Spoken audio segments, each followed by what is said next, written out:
আসসালামু আলাইকুম। আমি forex.com থেকে আলিনুর বলছি। আমি এই সর্বপ্রথম ফরেক্স বেসিক পার্ট 1 শুরু করলাম। অ্যাকচুয়ালি আমি ফরেক্স বেসিক পার্ট 1 এর পরে আমরা বেসিকের পর ইন্টারমিডিয়েট করব, ইন্টারমিডিয়েট পর অ্যাডভান্স ফরেক্সের উপরে অ্যাডভান্স কোর্স নিয়ে আলোচনা করব। তো প্রথমে আমি একটা ডিসক্লেমার দিয়ে নিচ্ছি। সেটা হচ্ছে আমি একজন mechanical and electrical engineer, but আমি কোনো আর্থিক উপদেষ্টা নই। That means I am not an adviser of financial. Okay, so এই কোর্স থেকে যে কোনো তথ্য বা পরামর্শ শুধু সাধারণ প্রকৃতি এবং ব্যক্তিগত বা বিনিয়োগের পরামর্শের জন্য নয়। আমরা আপনার কোনো ক্ষতি বা ক্ষতির জন্য দায় স্বীকার করব না। যারা কোনো সীমাবদ্ধতা ছাড়াই প্রত্যক্ষ বা পরোক্ষভাবে ব্যবহারের ফলে লাভ বা ক্ষতি হতে পারে আপনার। আমার দেওয়া এই ধরনের তথ্যের উপর নির্ভর করে আপনাকে বাধ্য করা হচ্ছে না যে আপনি ট্রেড করেন। আর যদি ট্রেড করেন তাহলে সেটা সম্পূর্ণ আপনার রিস্ক। আপনার সম্পূর্ণ কনফিডেন্ট থাকতে হবে ট্রেড করার আগে।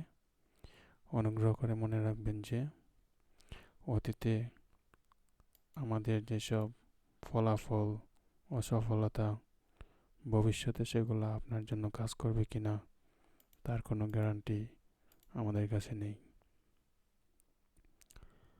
অ্যাকচুয়ালি এই কোর্সের উদ্দেশ্য হচ্ছে আপনাকে শুধুমাত্র এডুকেট করা এবং কিছু সমস্যার সমাধান করা, টিপস, ট্রিক্স, হ্যাক এগুলো প্রদান করা, যাতে আপনি যদি ট্রেডিং ইন্ডাস্ট্রিতে থাকেন তাহলে আপনার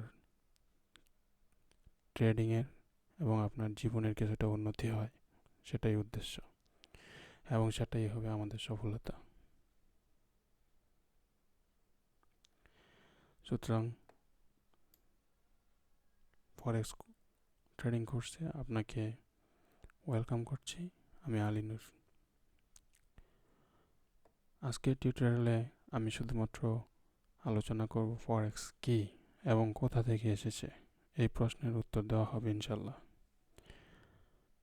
অ্যাকচুয়ালি যদি ফরেক্স যদি আমরা এই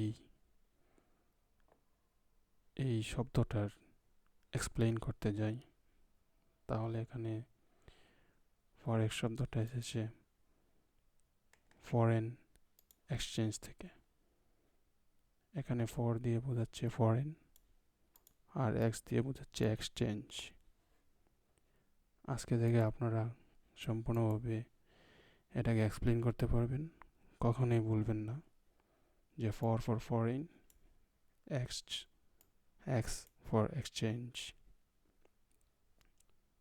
ফরেন অর্থ বৈদেশিক বা বিদেশি, আর এক্সচেঞ্জ অর্থ হচ্ছে বিনিময় করা অথবা বিনিময়।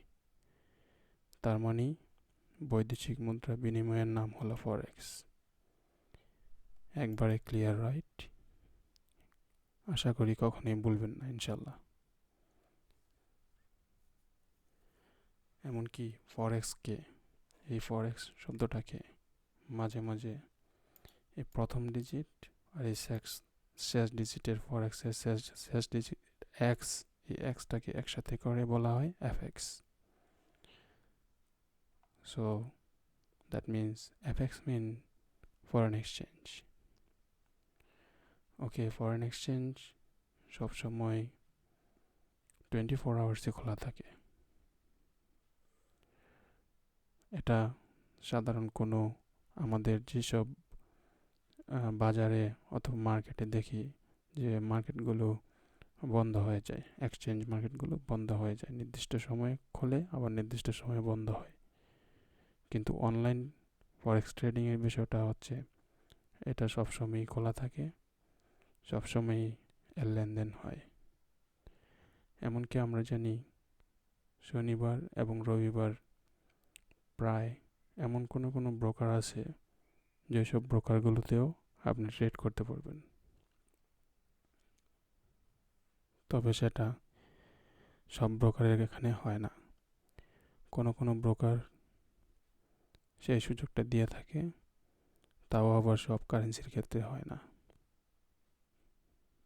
তো এখন ফরেন এক্সচেঞ্জ ডেফিনিশনটা আপনারা অবশ্যই ক্লিয়ার হয়ে গেছে আপনাদের।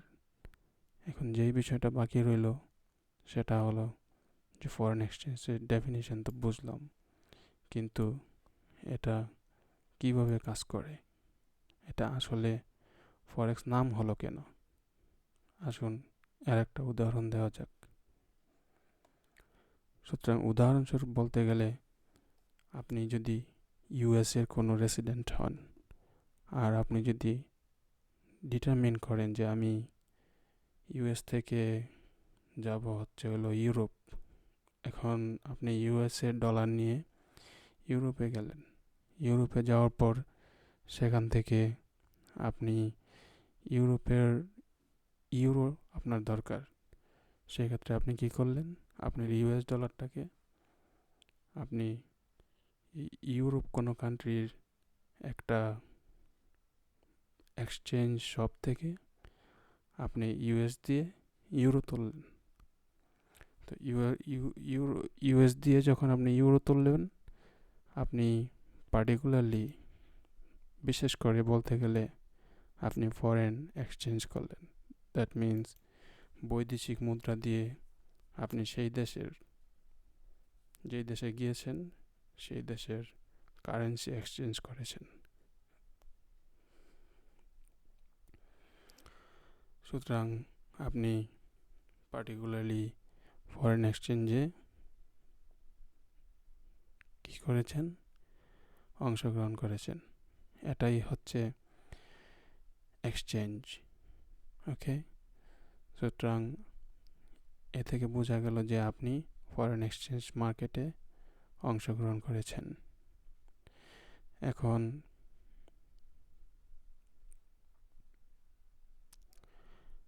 আমরা কথা বলবো ফরেক্সের হিস্ট্রি নিয়ে। ওকে, সো অ্যাকচুয়ালি ফরেক্সের হিস্ট্রি বলতে গেলে আমাদের আমাদের বাপ-দাদার আমলে ফরেক্স শব্দটা ছিল কিনা। আমার বাবার আমল তো আর বেশি দেরি না, এই মাত্র, তো সেটা তো অবশ্যই ছিল। দাদার আমলে ছিল কিনা, দাদার বাবার আমলে ছিল কিনা, এক কথায় উত্তর দিতে গেলে হ্যাঁ সেটা ছিল। এমনকি এই বিনিময় প্রথা মানে এক্সচেঞ্জ প্রথাটা অতীব অতীব পুরাতন। মানুষের আবির্ভাব যখন ঘটে ঠিক তখন থেকেই এই এক্সচেঞ্জ হয়ে আসছে। আর এই সেই আবির্ভাব ঘটার পর থেকে আবর্তন ও বিবর্তনের মাঝে বিভিন্ন মুদ্রা, গোল্ড কয়েন, গোল্ড, এভাবে একটা বিবর্তনের মাঝে সময়ের বিবর্তনের আধুনিক রূপ হলো ফরেক্স। তো এখন আমরা হয়তো শুনেছি যে আমার দাদার অথবা দাদার বাবার আমলে শুধুমাত্র বিনিময় প্রথাগুলো হতো। যেমন একজন লোকের কিছু চালের দরকার, তখন তারা চাল দিয়ে চাইতো যে তারা চাইতো যে তাদের কাছে যা কিছু আছে তা দিয়ে তারা চাল বিনিময় করে বাসায় চাল নিয়ে আসতে। সুতরাং ধরুন তাদের কাছে মাছ ছিল কিন্তু তাদের চাল ছিল না, সুতরাং তারা মাছ দিয়ে কী করেছে, চাল কিনেছে। আর এভাবেই তারা সে আদিম যুগ থেকে বিনিময় প্রথা চালু করেছিল। এমনকি এটা আপনারা পড়েছেন, আমি পড়েছি এবং আমি শুনেছিও। সুতরাং এই ফরেক্স নামটি অনেক অনেক আগে যখন বিনিময় প্রথা ছিল, ঠিক তখন থেকে এটা চালু ছিল। আর বর্তমানে এই আধুনিক প্রথার নাম হয়ে গেছে ফরেক্স। তো আসুন, ইতিহাস বিবর্তন ও সালগুলো সম্পর্কে আপনি চাইলে ইন্টারনেট থেকেও জেনে নিতে পারেন। এমনকি আমার এখানে একটা স্লাইড আছে, এই স্লাইড থেকেও জেনে নিতে পারবেন। তো আমি যেটা বলেছিলাম যে আপনি যেভাবে ইউএস ডলারের ইউএস রেসিডেন্ট হয়ে আপনি ইউরোপে গিয়ে ইউএসএ $100 যদি এক্সচেঞ্জ করেন, সেই $100 এক্সচেঞ্জ করার মাধ্যমে আপনি যে পার্টিসিপেশন করলেন, সেটা আপনি ফরেক্স মার্কেটে পার্টিসিপেট করলেন। তো এখানে লং এগো থেকে বুঝালাম, এটা ইন্টারনেট থেকে কালেক্টেড করা, আপনারা চাইলেও এটা পাইতে পারেন। লং এগো এই যেভাবে বিনিময় প্রথাটা চালু হয়েছিল, ঠিক সেভাবেই এই প্রথাটা এখানে উল্লেখ করা হয়েছে। 2600 BC, মানে বিফোর খ্রিস্ট। এটা হচ্ছে গোল্ডেন স্কাল্পচার। এই গোল্ডেন মূর্তি আবিষ্কৃত হয়। তখন গোল্ডেন মূর্তির নির্দিষ্ট একটা ভ্যালু ছিল। এটার পরে এই বিনিময় প্রথার পরে এটা হচ্ছে লেটেস্ট ভার্সন। এই গোল্ডেন মূর্তি আবিষ্কৃত হওয়ার পরে 2600 BC-তে, তার পরবর্তীতে 1500 BC-তে এগুলো ইন্টারন্যাশনালি এটা ইউজ করা হয়। ওকে, ইন্টারন্যাশনালি ব্যবসার ক্ষেত্রে এই গোল্ডেন মূর্তিগুলো ইউজ করা হতো। 700 BC-তে golden coin, something like that had been innovated. And 18th century, the first time Europe, ইউরোপের মধ্যে তারা এই টাকাটা, মানে ইউরোটা ছাপিয়েছিল। ইউরোটা ছাপিয়ে তারা একটা আলোড়ন সৃষ্টি করেছিল 18th সেঞ্চুরিতে। তারও পরবর্তীতে 1875-এ স্ট্যান্ডার্ড গোল্ড কয়েন আবিষ্কৃত হয়। গোল্ড কয়েন অ্যান্ড গোল্ড বার আবিষ্কৃত হয়। তারপরে ব্রেটন উডস তারা একটা এই স্ট্যান্ডার্ড গোল্ড কয়েনের উপরে তারা আন্তর্জাতিক ইন্টারন্যাশনাল বিজনেস পরিচালনা করার জন্য একটা চুক্তি স্বাক্ষর করে। ওটা ছিল 1944-এ। এমনকি 1944-এর পরে তারপরে ইউএস প্রেসিডেন্ট এসে 1971-এ এই গোল্ড প্রথা এবং চুক্তি সব কিছু বাতিল করে তারা আবার সেই তাদের নিজস্ব ডলার এবং ডলারে ফিরে আসে। এমনকি সেখানে IMF প্লাস ওয়ার্ল্ড ব্যাংক তারা প্রত্যক্ষভাবে জড়িত ছিল। আর এভাবেই আমাদের আধুনিক ফরেক্সের রূপ ধারণ করে। তো এখন এই আধুনিক ফরেক্সে আমার মতো, আপনার মতো একবারে ভেরি স্মল রিটেল ট্রেডার সহ সারা বিশ্বের সবাই এখানে পার্টিসিপেট করতে পারে।